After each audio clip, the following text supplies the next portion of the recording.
அஸ்ஸலாமு அலைக்கும் வரஹ்மத்துல்லாஹி வபரகாத்துஹு. சகோதரர்களே, சகோதரிகளே, இன்று நாம் பேசப்போவது ஒரு மிக எளிமையான ஆனால் அளவிட முடியாத சக்தி வாய்ந்த அமலைப் பற்றி. அதுதான் இஸ்திக்ஃபார். வாழ்க்கையில் பிரச்சனைகள் வருகின்றன, வருமானம் குறைகிறது, மனக்கஷ்டம் அதிகரிக்கிறது. இதற்கெல்லாம் ஒரே தீர்வு அல்லாஹ்விடம் மன்னிப்பு கோருவது. இஸ்திக்ஃபார் என்ற வார்த்தை அரபியில் கஃபரா என்ற வேரிலிருந்து வருகிறது. அதாவது மறைத்தல், மன்னித்தல் என்று பொருள். அஸ்தஃபிருல்லா. இந்த வார்த்தைகளை நாம் சொல்லும்போது நாம் அல்லாஹ்விடம், யா அல்லாஹ், என்னை மன்னி, என் பாவங்களை மூடி மறை என்று கேட்கிறோம்.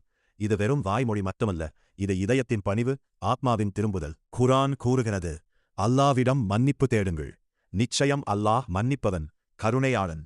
நபி ஸல்லல்லாஹு அலைஹி வஸல்லம் அவர்கள் கூறினார்கள், இஸ்திக்ஃபார் செய்பவனுக்கு அல்லாஹ் என்னவெல்லாம் கொடுக்கிறான் தெரியுமா? 1. வருமானத்தை அதிகரிக்கிறான். நூஹ் நபி சமுதாயத்திடம் சொன்னார்கள், உங்கள் இரட்சகனிடம் மன்னிப்பு கேளுங்கள், அவன் மழையை பெய்விப்பான், செல்வத்தை தருவான் என்று. கஷ்டங்களிலிருந்து விடுதலை. நபி ஸல்லல்லாஹு அலைஹி வஸல்லம் அவர்கள் கூறினார்கள், எவர் இஸ்திக்ஃபாரை தொடர்ந்து செய்கிறாரோ அல்லாஹ் ஒவ்வொரு கஷ்டத்திலிருந்தும் வழிகாட்டுவான். இப்னு மாஜா.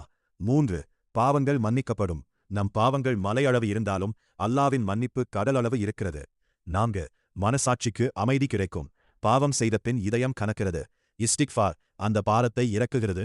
இஸ்திக்ஃபார் எப்போதும் செய்யலாம், எல்லா நேரத்திலும் செய்யலாம். காலை எழுந்ததும் செய்யலாம், தொழுகைக்குப் பிறகு செய்யலாம், இரவு தூங்குவதற்கு முன் செய்யலாம், பாவம் செய்த உடனேயும் செய்யலாம். நபி ஸல்லல்லாஹு அலைஹி வஸல்லம் அவர்கள் அல்லாஹ்வால் பாவங்கள் அனைத்தும் மன்னிக்கப்பட்ட நபி.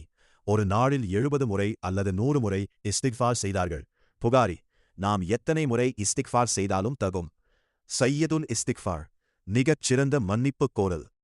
அல்லாஹும்ம அன்த ரப்பி, லா இலாஹ இல்லா அன்த, ஹலக்தனி وأنا عبدك وأنا على عهدك ووعدك ما استطعت أعوذ بك من شر ما صنعت أبوء لك بنعمتك علي وأبوء بذنبي فاغفر لي فإنه لا يغفر الذنوب إلا أنت. காலையில் இதை சொல்லிவிட்டு அன்றே இறந்தால் சொர்க்கவாசி. மாலையில் சொல்லிவிட்டு அன்றிரவே இறந்தால் சொர்க்கவாசி. புகாரி.